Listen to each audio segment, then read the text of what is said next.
Akademski pevski zbor Univerze na Primorskem deluje pod umetniškim vodstvom dirigenta Ambroža Čopija že od nastanka leta 2004. Na festivalu Bled so se predstavili z novim programom. Z Akademskim pevskim zborom smo letošnjo sezono zaključili z izdajo CD-ja s sakralno glasbo. Po večini je to glasba, ki je bila pisana prav za ta zbor. Dodali smo še nekaj drugačnosti, lahko rečemo ravno tako duhovnosti, ampak z novimi posvetnimi vsebinami, nekaj tudi nekoliko bolj radoživega, predvsem pa tudi v sakralni glasbi. Seveda luč ni samo v svetlobi, pa luč je seveda v radosti, v veselju, ki ga nosimo v sebi, zato ta glasba izžareva različne vsebine in hkrati vzdušja, tako da imamo tudi nekaj za klavirsko spremljavo, maša Tineta Beca, ki je nekoliko v jazz slogu, in vrsto novih del, kot je skladatelj Matej Kastelic, Andrej Makor, Tine Bec, že omenjeni, in Črt Sojar Voglar, nekaj glasbe pa tudi izpod mojega peresa.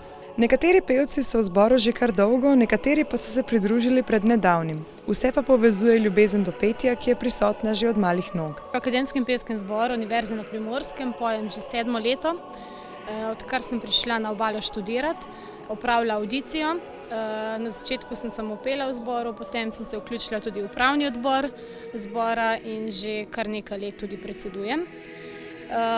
V zboru me je navdušilo predvsem to, da smo res ena velika skupina, kot neka družina, ki dihamo en za drugega, in to se potem pokaže tudi na odru, ko muziciramo skupaj. 2-krat na teden hodimo na vaje in mislim, da je to prava sprostitev ob napornem študiju. Jaz se s petjem ukvarjam že kar dolgo, tako od enega drugega, prvega razreda, pa v ta zbor pa sem se včlanil leto in pol nazaj, pa na začetku nisem hodil redno, tako da v bistvu zdaj je to eno leto, ki je minilo, je pač kot neka redna stvar. Pevcem je pri zborovskem petju najbolj všeč delovanje v skupini. Skupno muziciranje, pač kako ljudje začutijo muziko in pač ne čutiš samo tako kot recimo solist svoje energije pa muzikalnosti, ampak pač se to potencira, ne vem, 40-krat toliko, kot nas je v zboru recimo, in je pač res en tak dober občutek.